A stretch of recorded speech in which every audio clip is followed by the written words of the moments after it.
Hey guys, what is going on in this video? We're going to be taking a look at the new Apple Watch Braided Solo Loops that just came out. So these are the new Pride Edition actually, Solo Loops that just came out, but I do enjoy the colors on this. I used to have the old one just because it is multicolorful and it actually fits really well on my wrist. I walked into the Apple store the other day and they didn't even have them on the floor yet. That's how new they were.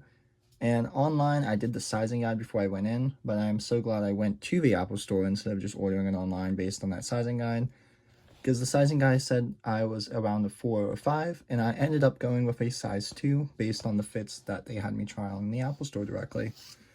But this is just going to be a really simple video just showing off the new band and what it looks like directly, so hopefully you enjoy it. So taking a look around the box first, of course, all we have is a pull tab on the bottom, the actual band itself on the front, the UPC, if you ended up wanting to get one for yourself, that's the serial number of the band to make sure that it's legit, and some text on the actual box itself. So in order to get it open, all we have to do is just pull this tab, and once we pull that tab open, we should be able to release the band itself inside and take a peek at it.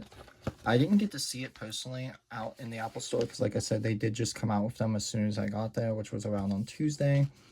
And they didn't even have them out yet, but in the box itself, all you get is some regulatory information, the Apple Watch band itself, which we'll set aside, and telling you how to download the new watch face that is available in the watch app itself with the band directly. Currently, I do have the Apple Watch Ultra 2, of course, as you saw it get unboxed before. This watch itself is an amazing watch. It's able to do pretty much everything that I need to throw at it, and I have not had any issues with it at all. For the band, you should be able to just pull it out from either side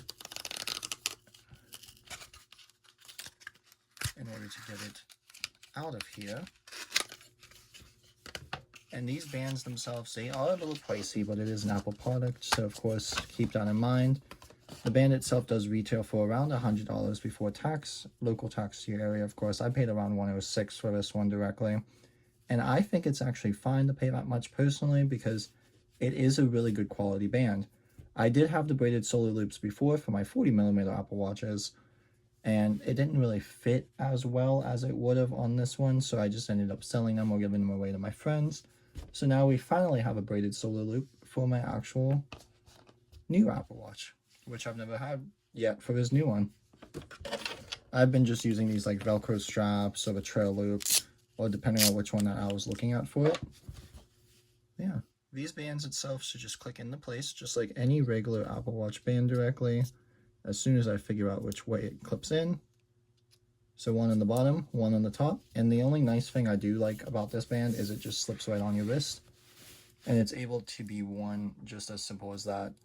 So I went with a size 2 because I don't like my watch itself to like dangle or like move around whenever I'm moving my wrist. I like it like really tight, and based on what the Apple Store representative told me, or the specialist told me, is these bands, which is expected, it's kind of like a scrunchie. They will stretch over time, so if I wear it to sleep, I need more of a snug fit versus a non-snug fit, and it could fall off or like move around or not track accurately and stuff like that. But yeah, this is the band itself. It looks amazing. I do like all the details and the textures inside of it, and I'm not seeing any issues, of course, with it because it is an Apple Watch band, and I have had one in the past previously. And it is a pretty nice band, so if you do want a good luxury band itself, but you don't want to throw out like $1,000 for the Hermes little styles, go ahead with a Braided Solo Loop. They do come in different sizes. I have the 45mm size 2, like I said. If you want to know your exact fit, I wouldn't do the sizing guide online. I would just personally do the actual going into the Apple Store. They do have like a try-on session that they let me do with the Apple Watch Ultra, or one of their Apple Watch Ultras, because they're not allowed to use your personal watch, I guess. And they were able to show me what size I needed. Because originally I was going to go for 4 or 5. They said, no, let's not do that. Let's do a size 2. And it actually does fit pretty snugly on my wrist, which is what I like. And of course, it won't move around. But yeah, I just wanted to show you guys a quick little look at this new Apple Watch band itself and what I got, and we'll take a peek at it directly for the new color for the 2024 launch for this band itself directly. If you guys enjoyed this video, go ahead and give me a like, a subscribe, and we'll see you in the next one.